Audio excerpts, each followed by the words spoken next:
जोहार दोस्तों, मैं उरांव सर आप लोगों को स्वागत करता हूं आज का झारखंड जीके के क्लास में। आज का क्वेश्चन बहुत ही महत्वपूर्ण है जो आपके एग्जाम में 100% देखने को मिलेगा।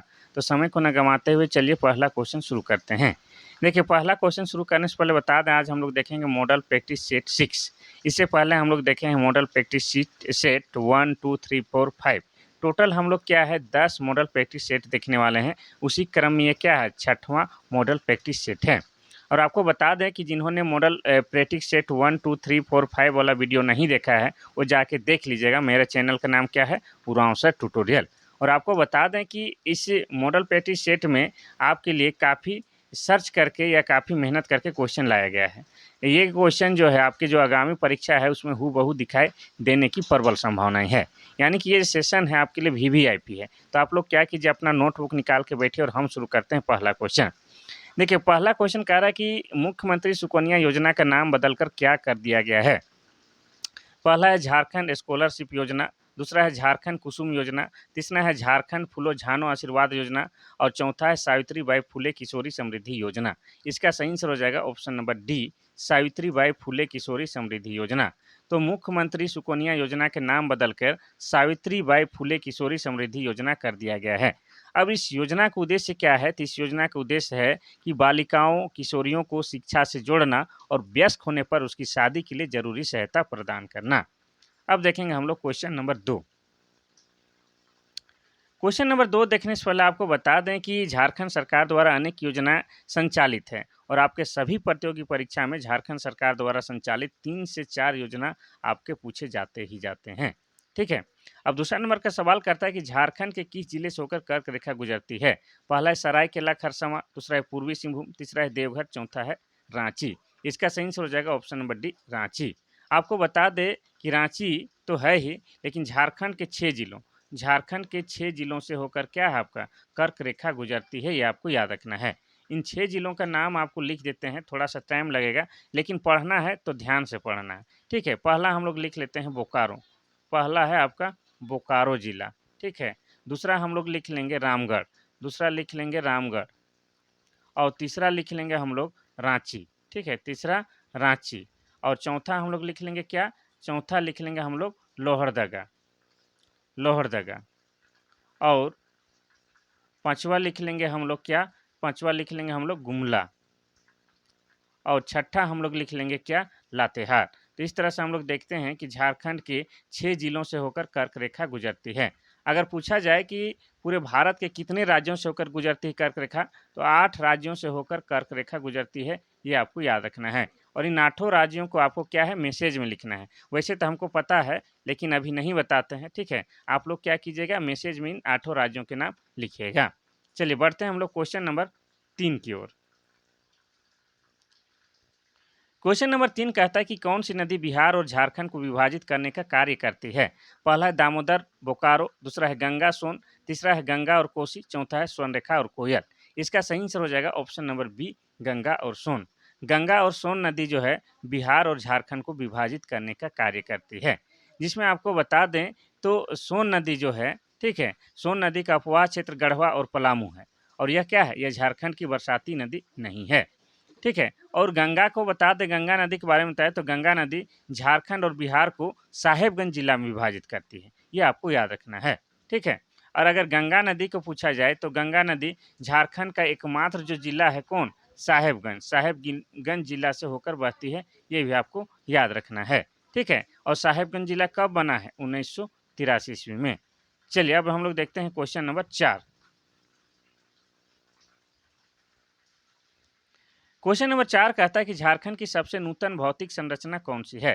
पहला है हजारीबाग पठार, दूसरा है पाट क्षेत्र, तीसरा है राजमहल ट्रैप, चौथा है दामोदर घाटी। इसका सही आंसर हो जाएगा आपका ऑप्शन नंबर सी, राजमहल ट्रैप। तो आपको बता दें कि झारखंड की सबसे नूतन भौतिक संरचना राजमहल ट्रैप है। इसके पूर्वी भाग में नूतन काल की चट्टानें पाई जाती है जो बेसाल्ट चट्टानों से निर्मित है, यह भी आपको याद रखना है। नूतन मतलब नया होता है। ठीक है, नूतन मतलब नया। अब राजमहल की बात आया है तो राजमहल क्षेत्र कहाँ है, झारखंड के साहेबगंज जिला में है। कहाँ है, झारखंड के साहेबगंज जिला में राजमहल क्षेत्र है। और ये साहेबगंज जो है आपका जिला बना है 1983 ईस्वी में। अब राजमहल की बात किया जाए तो राजमहल पहाड़ी में किस प्रकार की मिट्टी पाई जाती है? काली मिट्टी पाई जाती है और काली मिट्टी जो है आपका कपास की खेती के लिए बेहतरीन माना जाता है, ये भी आपको याद रखना है। और ये आपको ये भी याद रखना है कि राजमहल को झारखंड के इतिहास में क्या कहा जाता है? कांकजोल के नाम से भी जाना जाता है, ये भी आपको याद रखना है। इसका हो जाएगा ऑप्शन नंबर सी सही। चलिए अब देखते हैं हम लोग क्वेश्चन नंबर 5। क्वेश्चन नंबर 5 कहता है कि कौन सा उद्योग वन आधारित उद्योग नहीं है? पहला है साबुन उद्योग, दूसरा है माचिस उद्योग, तीसरा है लाख उद्योग, चौथा है प्लाईवुड उद्योग। यानी कि वन पर आधारित उद्योग नहीं है कह रहा है। तो इसका हो जाएगा आपका ऑप्शन नंबर ए साबुन उद्योग। ठीक है, तो झारखंड की लकड़ी उद्योग, प्लाईवुड उद्योग, कागज उद्योग और लुगदी उद्योग, लाह उद्योग, रेशम उद्योग, तंबाकू उद्योग, माचिस उद्योग ये सब वन पर आधारित है, लेकिन साबुन उद्योग जो है आपका क्या है? वन पर आधारित उद्योग नहीं है, ये आपको याद रखना है। चलिए हम लोग देखते हैं क्वेश्चन नंबर 6। क्वेश्चन नंबर 6 कहता है कि हिंदुस्तान कॉपर लिमिटेड की झारखंड में स्थापित इकाई कौन सी है? पहला है मलांज खंड कॉपर प्रोजेक्ट, दूसरा है इंडियन कॉपर कॉम्प्लेक्स, तीसरा है तलोजा कॉपर प्रोजेक्ट और चौथा है खेतड़ी कॉपर कॉम्प्लेक्स। ठीक है, तो हिंदुस्तान कॉपर लिमिटेड के तहत बहुत सारी इकाइयां हैं, जिसमें झारखंड में कौन सी इकाइयां स्थापित है वो पूछना चाह रहा है। इसका सही आंसर हो जाएगा ऑप्शन नंबर बी। ठीक है, इंडियन कॉपर कॉम्प्लेक्स। ठीक है, ये वाला आपका सही हो जाएगा। चलिए अब बढ़ते हैं हम लोग ऑप्शन क्वेश्चन नंबर 7 की ओर। क्वेश्चन नंबर 7 कहता है कि अबरक की खान अधिकतर निम्न जिले में पाई जाती है। पहला है गिरिडीह जिला, दूसरा है कोडरमा, तीसरा है दुमका, चौथा है ए और बी दोनों। तो इसका सही आंसर हो जाएगा ऑप्शन नंबर डी ए और बी दोनों। आपको पता है कि कोडरमा को क्या कहा जाता है? कोडरमा को भारत की अबरक की राजधानी कहा जाता है। क्या कहा जाता है? भारत की अबरक की राजधानी कहा जाता है। और ऐसा इसलिए कहा जाता है क्योंकि कोडरमा में जो है आपका बहुत ज़्यादा यानी कि अधिक मात्रा में अबरक पाया जाता है। और कैसा अबरक पाया जाता है? तो उच्च क्वालिटी का। उच्च क्वालिटी का अबरक पाया जाता है, जिसको क्या कहते हैं? जिसको रूबी कहते हैं, ये भी आपको याद रखना है। ठीक है, रूबी। अब गिरिडीह जिला में भी आपका क्या है? अबरक पाया जाता है। इसके अलावा अगर और झारखंड का कोई जिला का नाम लिया जाए तो हो जाएगा आपका हजारीबाग। यानी कि हजारीबाग, गिरिडीह और आपका कोडरमा, इन तीनों जिलों में क्या है आपका? अबरक पाया जाता है। इस तरह से हो जाएगा ऑप्शन नंबर डी सही।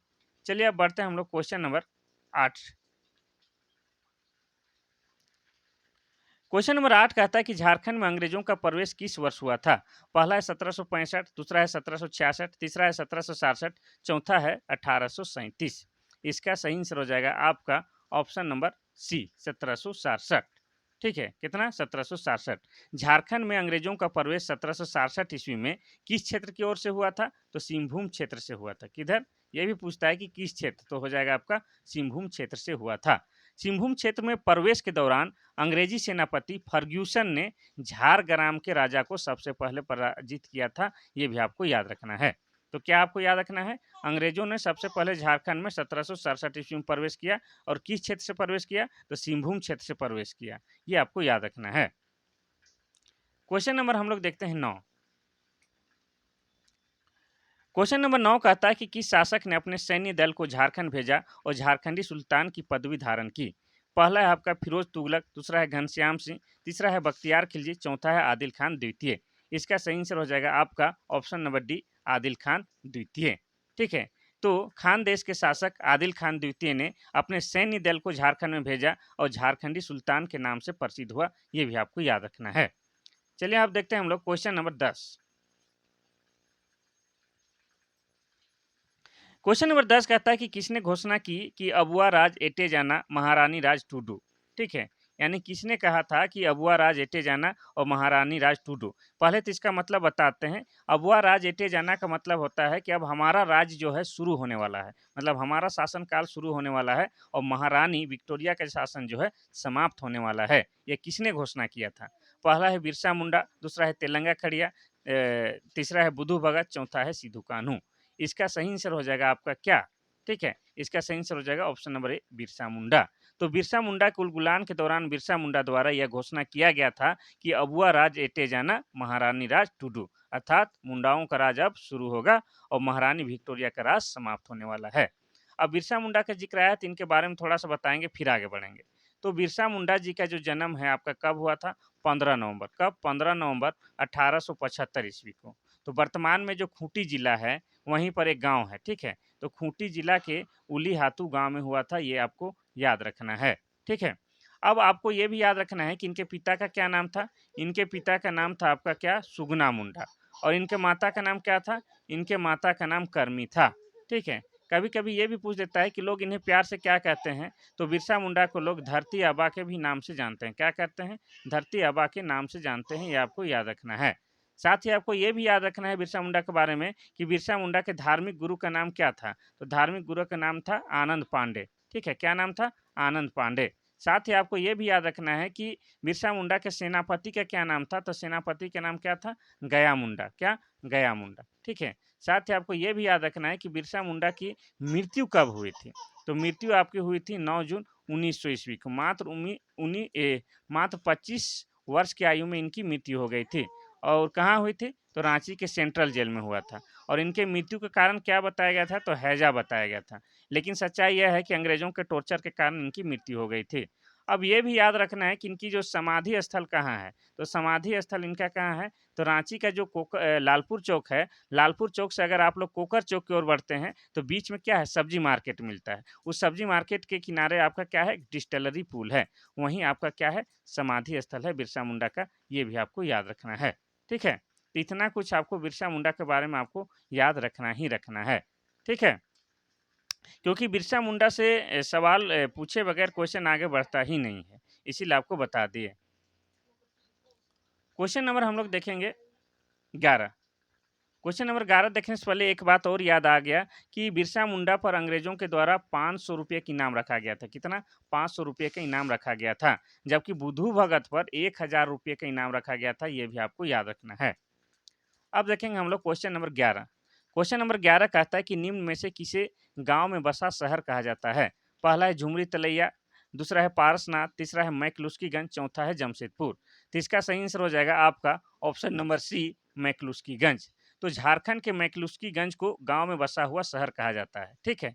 और ये जो है आपका शहर जो है किसके लिए या किसके द्वारा बसाया गया था? तो एंग्लो इंडियन के द्वारा बसाया गया था। अब एंग्लो इंडियन क्या होता है वो आपको बता दें। तो एंग्लो इंडियन की अंग्रेज अंग्रेज व्यक्ति द्वारा जो भारतीय नारी से शादी करने के बाद जो बाल बच्चे होते थे, उन बाल बच्चों को ही क्या कहा जाता है? एंग्लो इंडियन कहा जाता था। तो इन एंग्लो इंडियन को बसाने के लिए क्या है? झारखंड में ही एक मैकलुस्कीगंज है, ठीक है? जिसको क्या कहा जाता है? गाँव में बसा हुआ शहर कहा जाता है। अब एंग्लो इंडियन से एक बात आपको याद आ रहा होगा कि झारखंड विधानसभा में जो है पहले 81 प्लस 1 82 सीट हुआ करता था। यानी कि एक क्या होता था? एंग्लो इंडियन सीट होता था, जिसे 104वां संविधान संशोधन के माध्यम से हटा दिया गया है और वर्तमान में झारखंड विधानसभा में टोटल 81 विधानसभा सीट है, ये भी आपको याद रखना है। ठीक है? चलिए आगे बढ़ते हैं हम लोग क्वेश्चन नंबर 12 की ओर। क्वेश्चन नंबर 12 कहता है कि कोलेश्वरी मंदिर किस जिले में स्थित है? पहला है पलामू, दूसरा है लातेहार, तीसरा है हजारीबाग, चौथा है चतरा जिला। इसका सही आंसर क्या होगा? तो इसका सही आंसर हो जाएगा ऑप्शन नंबर डी, चतरा जिला। तो कोलेश्वरी मंदिर जो है आपका चतरा जिला में है। कहाँ है? चतरा जिला में है। चतरा जिला के इटखोरी में है। कहाँ? चतरा जिला के इटखोरी में है, ये भी आपको याद रखना है। अब चतरा जिला के बारे में आपको बता दें तो चतरा जिला को क्या कहा जाता है? चतरा जिला को कहा जाता है छोटा नागपुर का प्रवेश द्वार। क्या कहा जाता है? छोटा नागपुर का प्रवेश द्वार कहा जाता है। और साथ ही आपको बता दें कि चतरा क्या है? चतरा झारखंड का सबसे छोटा संसदीय क्षेत्र है। क्या है? झारखंड का सबसे छोटा संसदीय क्षेत्र है, ये भी आपको याद रखना है।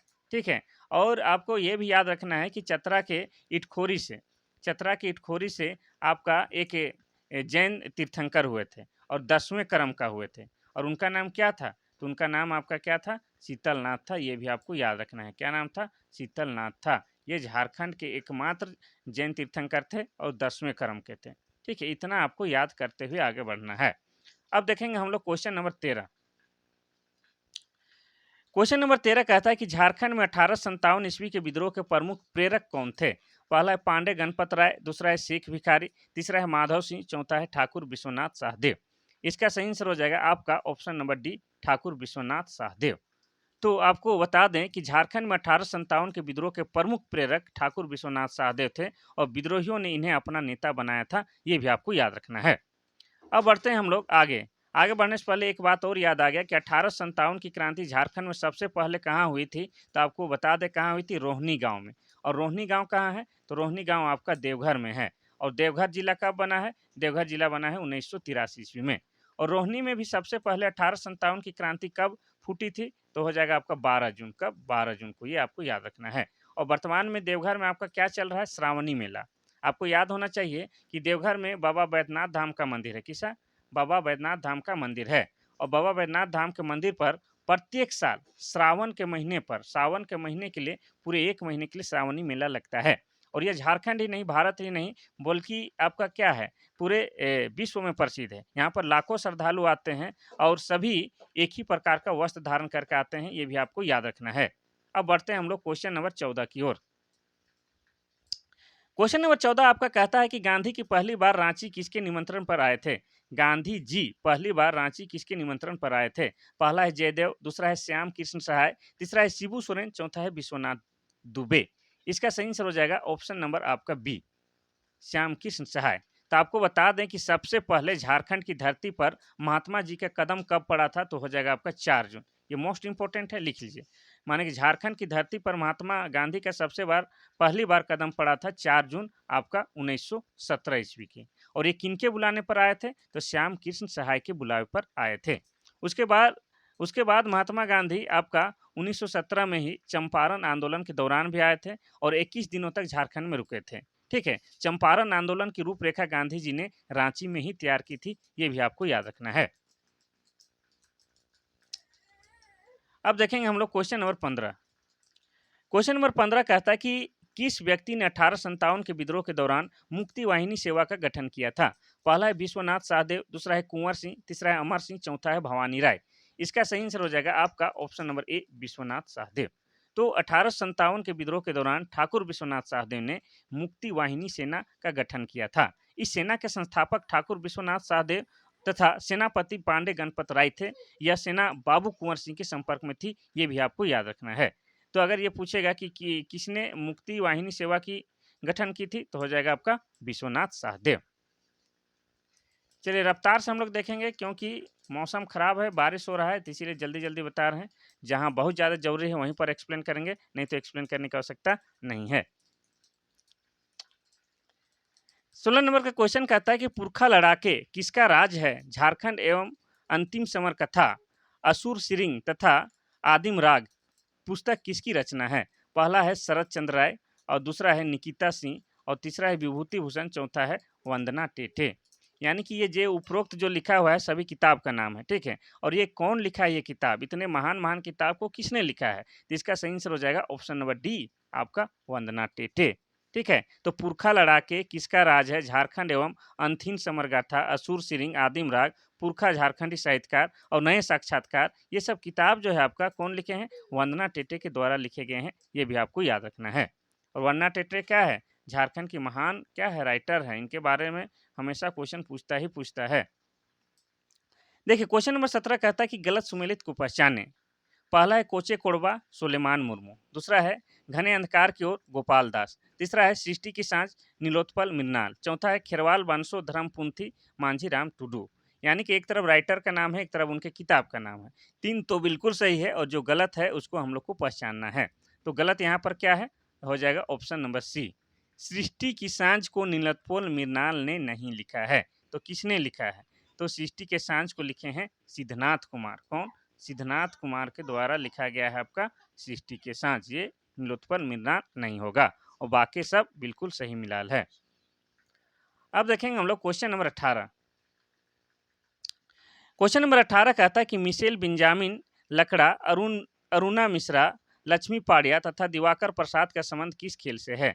पहला है एथलीट, दूसरा है बॉक्सिंग, तीसरा है क्रिकेट, चौथा है हॉकी। इसका सही आंसर हो जाएगा आपका ऑप्शन नंबर बी, बॉक्सिंग। तो मिशेल बेंजामिन लकड़ा, अरुणा मिश्रा, लक्ष्मी पाड़िया और दिवाकर प्रसाद का संबंध बॉक्सिंग से है। अगर बात किया जाए दिवाकर प्रसाद की, तो दिवाकर प्रसाद भारत के पहले मुक्केबाज थे जिन्होंने 2004 के ओलंपिक में भारत का प्रतिनिधित्व किया था। ये भी आपको याद रखना है।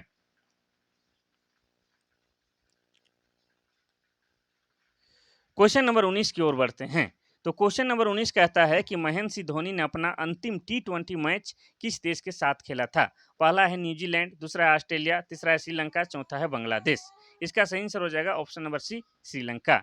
तो महेंद्र सिंह धोनी ने अपना अंतिम टी20 मैच 20 दिसंबर 2017 को, कब? 20 दिसंबर 2017 को श्रीलंका के साथ खेला था। और आपको बता दें कि महेंद्र सिंह धोनी के बारे में पूछता है कि ये किस टीम से आईपीएल में खेलते हैं। तो 2024 में जो आईपीएल हो रहा था उसमें महेंद्र सिंह धोनी जो है आपके सीएसके यानी कि चेन्नई सुपर किंग्स टीम से खेल रहे थे। और इस बार के सीजन में ये क्या थे? सबसे उम्र दराज व्यक्ति थे। यानी कितने वर्ष के थे इस समय? ये 43 ईयर्स के, ये भी आपको याद रखना है। अब महेंद्र सिंह धोनी की बात किया जाए तो महेंद्र सिंह धोनी जो है क्या है, इन्हें कैप्टन कूल या माही भी कहा जाता है। ठीक है, ये झारखंड के राजकुमार भी इन्हें कहा जाता है और इनका रांची में जन्म हुआ है। इनके पिता का नाम क्या है? इनके पिता का नाम पान सिंह है। और इनके माता का नाम क्या है? इनके माता का नाम देवकी है। और आपको जानकारी के लिए बता दें कि इनके पिता पान सिंह झारखंड के रहने वाले नहीं थे। ये इनके पिता जो हैं आपके उत्तराखंड के रहने वाले हैं। ये भी आपको याद होना चाहिए। चलिए बढ़ते हैं हम लोग क्वेश्चन नंबर 20 की ओर। क्वेश्चन नंबर 20 कहता है कि झारखंड के किस जनजाति को शिकारी संग्रहकर्ता प्रकार के रूप में वर्गीकृत किया गया है? पहला है बिरहोर, दूसरा है सौरिया पहाड़िया, तीसरा है चीक बड़ाइक और चौथा है मुंडा। इसका सही आंसर क्या होगा? शिकारी संग्रहकर्ता मतलब इनका जो जीविका का एक साधन क्या है? शिकार करना, ये पूछा जा रहा है। तो इसको थोड़ा सा आप लोग भी बताइए, वैसे तो हम आपको बता ही देते हैं। ठीक है, तो इसका सही आंसर हो जाएगा ऑप्शन नंबर ए, बिरहोर। ठीक है, और बिरहोर क्या है? तो झारखंड में टोटल 8 आदिम जनजाति पाई जाती है। उन्हीं में से एक क्या है? बिरहोर जनजाति है। और बिरहोर शब्द का शाब्दिक अर्थ क्या होता है? जंगल का आदमी होता है। क्या होता है? जंगल का आदमी होता है। और बिरहोर जनजाति की बात की जाए तो बिरहोर जनजाति का सर्वाधिक निवास स्थल किस जिला में देखा जाता है? तो हजारीबाग में। कहाँ? हजारीबाग में देखा जाता है। और ये जिस जगह रहते हैं या उनके निवास क्षेत्र को क्या कहा जाता है? उनके निवास स्थल को टंडा कहा जाता है। ये भी आपको याद रखना है। और बिरहोर जनजाति के बीच में एक मशहूर चित्रकला प्रचलित है। उसका नाम क्या है? उनका नाम है कोहबर चित्रकला। कोहबर चित्रकला। कभी कभी कोहबर चित्रकला का डायरेक्ट भी अर्थ पूछा है तो कोहबर चित्रकला का अर्थ हो जाता है कोह मतलब गुफा, बर मतलब दूल्हा, यानी कि गुफा के अंदर विवाहित जोड़ा होता है। और आप हजारीबाग जाइएगा तो इनका जो घर है, इनके घर के दीवारों में इस प्रकार की कोहबर चित्रकारी आपको दिखाई देंगे। ये भी आपको याद रखना है। ये हो गया बिरहोर जनजाति के बारे में। सौरिया पहाड़ी की बात की जाए तो ये भी 8 आदिम जनजाति में से एक है। और सरिया पहाड़िया कौन सी भाषा बोलती है? माल्टो भाषा बोलती है। और माल्टो भाषा आपका क्या है? ये जो है माल्टो भाषा आपका द्रविड़ भाषा परिवार के अंतर्गत आता है। ये भी आपको याद रखना है। और यहाँ पर तीसरा ऑप्शन में क्या है? चीक बड़ाइक। चीक बड़ाइक को बुनकर जाति भी कहा जाता है, यानी कि कपड़ा उपड़ा बनाने वाला जनजाति भी कहा जाता है। और चौथा वाला विकल्प भी देख ही लेते हैं। तो मुंडा जनजाति क्या है? झारखंड की तीसरी बड़ी जनजाति है। इनकी भाषा क्या है? इनकी भाषा मुंडारी है। और मुंडारी भाषा आपका किस भाषा परिवार से आती है? तो मुंडारी भाषा आपका ऑस्ट्रो एशियाटिक भाषा परिवार से आता है। ये भी आपको याद रखना है। ठीक है, अब हम लोग बढ़ते हैं क्वेश्चन नंबर 21 की ओर। क्वेश्चन नंबर 21 कहता है कि संगीत की इन प्रकार में कौन सा फागुन के महीने में गाया जाता है? पहला है प्रातःकालीन, दूसरा है अधरतिया, तीसरा है झूमर, चौथा है आपका फगुआ। इसका सही आंसर क्या होगा? तो इसका सही आंसर हो जाएगा आपका ऑप्शन नंबर डी, फगुआ। ठीक है, तो आपको बता दें कि फागुन के महीने में कौन सा गाना गाया जाता है? तो फगुआ गाया जाता है। एक्चुअली में क्या है कि ये होली को ही क्या कहा जाता है? झारखंडी रूप क्या है? फगुआ। होली को ही झारखंड में हम लोग झारखंडी लोग होली नहीं कहते हैं, क्या कहते हैं? फगुआ कहते हैं। और ये भी क्या है? रंगों का त्योहार है। ये आपको याद रखना है। चलिए हम लोग बढ़ते हैं क्वेश्चन नंबर 22। क्वेश्चन नंबर 22 कहता है कि झारखंड में लोक संगीत का एक रूप निम्न में से कौन है? पहला है जनानी झूमर, दूसरा है घटवारी, तीसरा है नचनी, चौथा है जादूर। इसका सही आंसर क्या हो जाएगा? तो इसका सही आंसर हो जाएगा आपका ऑप्शन नंबर ए, जनानी झूमर। जनानी झूमर एक नागपुरी लोक नृत्य है। यह एक महिला केंद्रित नृत्य है। ये आपको याद रखना है। लोक संगीत, लोक नृत्य होना चाहिए, लोक संगीत नहीं, लोक नृत्य। ठीक है, तो जनानी झूमर हो जाएगा, जो कि एक क्या है? महिला प्रधान एक लोक नृत्य है, जो कि झारखंड में ये महिलाओं पर आधारित है और महिलाएं इस नृत्य में बढ़ चढ़ के हिस्सा लेती है। ठीक है,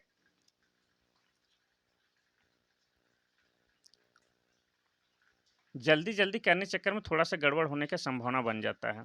ठीक है, लाइन भी नहीं है, गर्मी भी अथाह लग रहा है, बारिश भी हो रहा है। देखें, क्वेश्चन नंबर 23 कहता है कि यह पशुओं से संबंधित त्योहार है। पहला है वंदना, दूसरा है जनी शिकार, तीसरा है रोहिणी, चौथा है हलपुन्हा। इसका सही आंसर हो जाएगा ऑप्शन नंबर ए वंदना। वंदना क्या है? आपका पशुओं से संबंधित त्योहार है और यह कार्तिक अमावस्या के दूसरे दिन मनाया जाता है, ये भी आपको याद रखना है। और ये पशुओं से संबंधित त्योहार है। इस दिन पशुओं को सजाया जाता है, नहलाया धुलाया जाता है और उनके लिए विशेष पकवान की व्यवस्था की जाती है। ऐसा इसलिए किया जाता है क्योंकि झारखंड के किसानों का मानना है कि पशुओं का योगदान उनके जीवन में बहुत बड़ा है, इसलिए एक दिन पशुओं के लिए भी निकाला जाए। ठीक है, अब बात करेंगे हम लोग जनी शिकार की। तो जनी शिकार जिसको क्या कहते हैं, मुक्का सिंद्रा भी बोलते हैं। क्या कहते हैं? मुक्का सिंद्रा भी कहते हैं। ठीक है, और यह उरांव जनजाति में प्रचलित एक त्योहार है और यह जो है आपका 12 साल में एक बार मनाए जाने वाला त्योहार है। इस दिन होता क्या है कि महिलाएं जो है पुरुष वस्त्र धारण करके शिकार के लिए जाती हैं और रास्ते में जो भी पशु मिलता है उसका शिकार करके लाती है और एक जगह सामूहिक रूप से उसको बनाती है, पकाती, खाती है और नृत्य संगीत का आयोजन करती है। तो ये हो जाएगा आपका जनी शिकार। इसके अलावा आपको ये भी याद रखना है कि 12 साल में और एक त्योहार मनाया जाता है। कौन सा? तो देसावली। देसावली भी आपका क्या है? 12 साल में एक बार मनाए जाने वाला त्योहार है, ये आपको याद रखना है। अब बढ़ते हैं हम लोग क्वेश्चन नंबर 24 की ओर।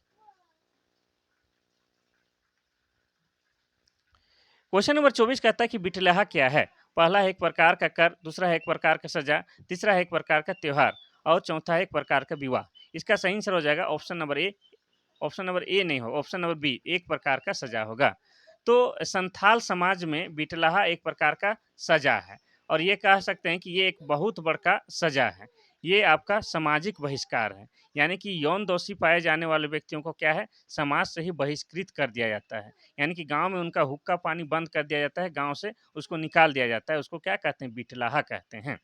और बिटलाहा होने के बाद में उस व्यक्ति को फिर से उन गाँव में वापस आने या उस गाँव समाज में शामिल होने का भी मौका मिलता है, ये भी आपको याद रखना है। तो बिटलाहा क्या है? एक प्रकार का सजा है। यहाँ पर संथाल जनजाति की जिक्र आया है, तो संथाल जनजाति क्या है? झारखंड की सबसे बड़ी जनजाति है और संथाल लोग कौन सी भाषा बोलते हैं? संथाली भाषा बोलते हैं। और संथाली भाषा आपका किस लिपि में लिखा जाता है? तो ओल चिकी लिपि में लिखा जाता है। किस लिपि में? ओल चिकी लिपि में लिखा जाता है।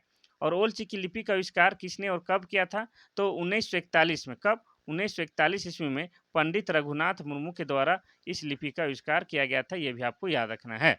साथ ही आपको ये भी याद रखना है कि 2003 में संथाली भाषा को भारतीय संविधान के 8वीं अनुसूची में शामिल किया गया है और 8वीं अनुसूची में पूरे भारत से मात्र 22 भाषा ही अभी तक शामिल हुए हैं, ये भी आपको याद रखना है। उनमें से क्या है? आपका संथाली लैंग्वेज है। चलिए हम लोग बढ़ते हैं क्वेश्चन नंबर 25। जल्दी-जल्दी देखना है तो क्लास भी पूरा नहीं होगा। क्वेश्चन नंबर 25 कहता है कि निम्नलिखित में से किसे झारखंड का वायलिन कहा जाता है? पहला एकतारा, दूसरा है केंद्री, तीसरा है भुआंग, चौथा है टोहिला। इसका सही आंसर हो जाएगा आपका क्या? इसका सही आंसर हो जाएगा ऑप्शन नंबर बी, केंद्री। ठीक है, तो झारखंडी वायलिन के नाम से जाने जाना वाला लोकप्रिय वाद्य क्या है? केंद्री है। इसका निर्माण लगभग 4 फीट के एक खोखले बांस के दोनों सिरों पर सूखी लौकी के 2 गोलाकार खोलों को बांधकर किया जाता है। इस वाद्य में 3 तार लगे होते हैं, ये भी आपको याद रखना है। तो केंद्री को क्या कहा जाता है? झारखंडी वायलिन कहा जाता है और यह क्या है? एक तंतु वाद्य यंत्र है। तंतु वाद्य यंत्र। तंतु वाद्य यंत्र का मतलब ये हो गया कि इन्हें तार के द्वारा बजाया जाता है या इसमें तार से आवाज निकाला जाता है। ठीक है, सुशिर वाद्य यंत्र मतलब क्या होता है? जिसको फूंक मार के बजाया जाता है, जैसे बांसुरी हो गया, जैसे आपका मुरली हो गया, ये सब क्या हो गया? सुशिर वाद्य यंत्र। चलिए आगे बढ़े। हाँ, क्वेश्चन नंबर 26। क्वेश्चन नंबर 26 कहता है कि निम्नलिखित में से कौन सा कथन झारखंड के जनजाति समाज के बारे में गलत है? यानी कि झारखंड के जनजातियों के समाज के बारे में यहाँ पर टिप्पा टिप्पणी की गई है, जो गलत है उसको पहचानना है। पहला कहता है कि जनजातीय गांव के पूजा स्थल को सरना कहते हैं। दूसरा है झारखंड का जनजाति समाज मातृ सत्तात्मक है। तीसरा है चावल से बनी शराब इनकी प्रिय पदार्थ है और चौथा कहता है ए और सी दोनों गलत है। इसमें कौन सा गलत है ये आपको पहचानना है। इसका सही आंसर हो जाएगा ऑप्शन नंबर बी, ये वाला गलत है। झारखंड की जनजाति समाज मात्र सत्तात्मक नहीं है, बल्कि पितृ सत्तात्मक है। ठीक है, पिता के वंश के आधार पर चलता है झारखंड के जनजातियों का समाज, ये आपको याद रखना है। और बाकी बिल्कुल सही है। जनजातियों के पूजा स्थल को सरना कहते हैं, बिल्कुल सही है। और इन्हें चावल से बनी शराब यानी हड़िया की बात हो रहा है, तो हड़िया क्या है? झारखंड के जनजातियों का सबसे प्रिय पेय पदार्थ है और इसके पूजा में तपावन के रूप में हड़िया को चढ़ाया भी जाता है। और ये क्या है? चावल को सड़ा या गलाकर बनाया जाने वाला एक पेय पदार्थ है और ये एक मादक पदार्थ है। अगर इसको अत्यधिक सेवन करने से क्या है? आपको नशा हो सकता है। ठीक है, यानी कि इंजूरियस टू हेल्थ भी हो सकता है, लेकिन ये क्या है, झारखंडियों के लिए प्रसाद के समान है और इसको लोग इस्तेमाल भी करते हैं। ठीक है, चलिए आगे बढ़ते हैं क्वेश्चन नंबर 27 की ओर। क्वेश्चन नंबर 27 कहता है कि झारखंड के किस राज्यपाल ने जेएससीए स्टेडियम का उद्घाटन किया था? पहला है सैयद सिफ्ते रजी, दूसरा है सैयद अहमद, तीसरा है द्रौपदी मुर्मू, चौथा है एमओएच फारूक। तो आपको बता दें कि ये किस स्टेडियम की बात हो रहा है, तो जेएससीए क्रिकेट स्टेडियम है उसकी बात हो रहा है। और झारखंड में आपका बता दें, झारखंड के रांची में एक क्रिकेट स्टेडियम है जो कि इंटरनेशनल क्रिकेट स्टेडियम है। इसका उद्घाटन आपका 2013 में हुआ था। कब? 2013 में हुआ था। और उस समय राज्यपाल कौन थे और किसने किया था इसका उद्घाटन, ये पूछना चाह रहा है। तो इसका सही आंसर हो जाएगा option number B, Syed Ahmed. ठीक है, तो डॉक्टर सैयद अहमद के द्वारा इसका उद्घाटन किया गया था। कब? 2013 में। ठीक है, और यहाँ पर पहला मैच भारत और इंग्लैंड के बीच हुआ था, ये भी आपको याद रखना है। ठीक है, तो ये कहाँ है? झारखंड के रांची के धुरुआ में है। चलिए आगे बढ़ें। बिल्कुल।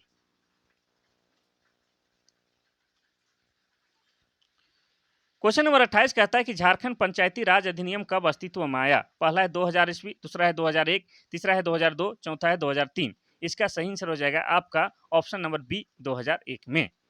आपको बता देते हैं, ध्यान से सुनिएगा। ठीक है, झारखंड पंचायती राज अधिनियम 2001 में अस्तित्व में आया और इसके अनुसार पंचायती राज व्यवस्था का स्वरूप त्रिस्तरीय है। कैसा है? त्रिस्तरीय है, जिसमें महिलाओं को 50% आरक्षण दिया गया है। कितना? महिलाओं को 50% आरक्षण दिया गया है, ये भी आपको याद रखना है। चलिए बढ़ते हैं अब क्वेश्चन नंबर 29 की ओर।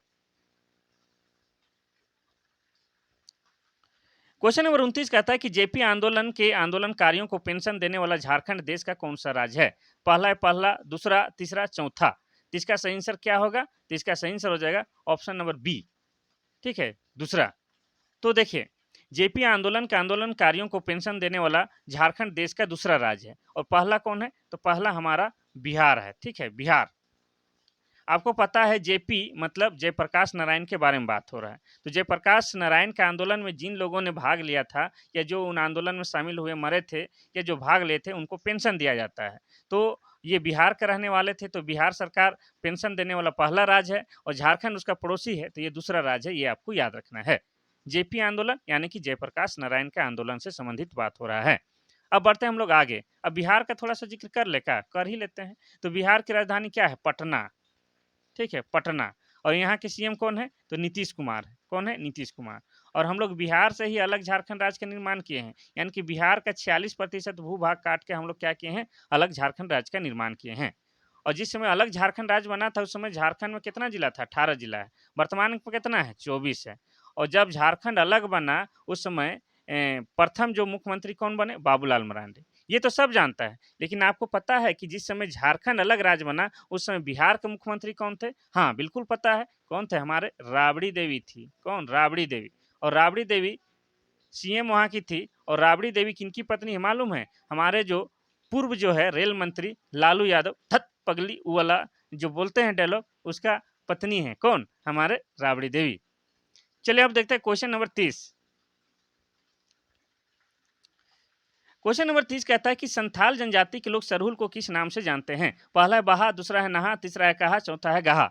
इसका सही आंसर क्या होगा? इसका सही आंसर हो जाएगा ऑप्शन नंबर ए, बहा। संथाल जनजाति में सरहुल को बहा पर्व के नाम से भी जाना जाता है, ये आपको याद रखना है। और सरहुल क्या है? सरहुल है झारखंड के जनजातियों का सबसे बड़ा त्योहार है। ठीक है, विशेषकर उरांव जनजाति का यह सबसे बड़ा त्योहार है, ये भी आपको याद रखना है। और उरांव जनजाति के लोग सरहुल को क्या कहता है? खद्दी, यानी कि खद्दी बेचा के बरगे बरके इन डंडी डंडी इन पाड़ो नीन मांदर सडके, इन्हें बानर मतलब ऐसा कहते हैं। ठीक है, अब आपके दिमाग में आ रहा है कि सरहुल कब मनाया जाता है सर? तो सरहुल जो है आपका चैत माह के शुक्ल पक्ष के तृतीय को। कब? चैत माह के शुक्ल पक्ष के तृतीय को मनाया जाता है। और आपको ये भी याद रखना है कि सरहुल में साल वृक्ष की पूजा की जाती है। किसकी? साल वृक्ष की पूजा की जाती है। और आपको बता दें, साल जिसको हम लोग क्या कहते हैं? सखुआ भी बोलते हैं। ठीक है, और साल वृक्ष को क्या कहा जाता है? पर्णपाती वनों का राजा भी कहा जाता है, ये आपको याद रखना है। साथ ही आपको बता दें कि साल वृक्ष का जो पेड़ जो है, उसका जो लकड़ी है काफ़ी मजबूत है, इसलिए साल वृक्ष का लकड़ी का क्या है? फर्नीचर भी बनाया जाता है। साथ ही इसका फूल हो गया और इसका फल हो गया आपका औषधीय रूप में काम आता है, ये भी आपको याद रखना है। तो संथाल जनजाति के लोग सरहुल को क्या कहता है? बहा पर्व। और उरांव जनजाति के लोग क्या बोलते हैं? खद्दी बोलते हैं। और मुंडा जनजाति के लोग बापर्व, ये भी आपको याद रखना है। अब देखते हैं हम लोग क्वेश्चन नंबर 31 की ओर। वाद्य यंत्र थाला को किसके द्वारा तैयार किया जाता है? पहला है लोहा, दूसरा है एल्युमिनियम, तीसरा है कांसा, चौथा है निकल। इसका सही आंसर हो जाएगा क्या? इसका सही आंसर हो जाएगा ऑप्शन नंबर सी, कांसा। तो थाला वाद्य यंत्र को कांसा द्वारा तैयार किया जाता है, ये आपको याद रखना है। ठीक है, कांसा द्वारा। चलिए बढ़ते हैं फटाफट, लाइन कटा हुआ है, दिक्कत ना हो जाए, क्लास बंद ना हो जाए। आज थोड़ा सा रफ्तार में किए हैं, थोड़ा सा एक्सप्लेन कम किए हैं, कोई बात नहीं, कल फिर से एक्सप्लेन करेंगे।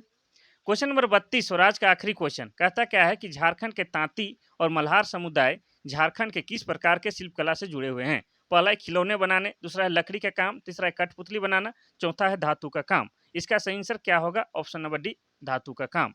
झारखंड के तांती और मल्हार समुदाय धातु के काम से जुड़े हुए हैं, इसे धोकरा कला के नाम से भी जाना जाता है, ये आपको याद रखना है। ठीक है, तो ये था आज का आखिरी क्वेश्चन। आज थोड़ा सा समस्या है मौसम का और लाइन का, इसलिए जल्दी जल्दी कराए हैं, एक्सप्लेन कम किए हैं। ठीक है, लेकिन जितना क्वेश्चन लाते हैं उतना क्वेश्चन पूरा कराए हैं और हमें पूरा उम्मीद है कि आपको लाभ ही लाभ हुआ होगा। और आपको फिर भी कुछ कहना है, हमसे कुछ बातें करना है, एग्जाम से संबंधित कुछ बातें कहना है या कुछ सुझाव देना है, तो मेरा जो व्हाट्सअप नंबर है 93 34 40 05 26, उसमें आप लोग हमसे संपर्क कर सकते हैं, मैसेज या व्हाट्सएप के माध्यम से बातचीत कर सकते हैं।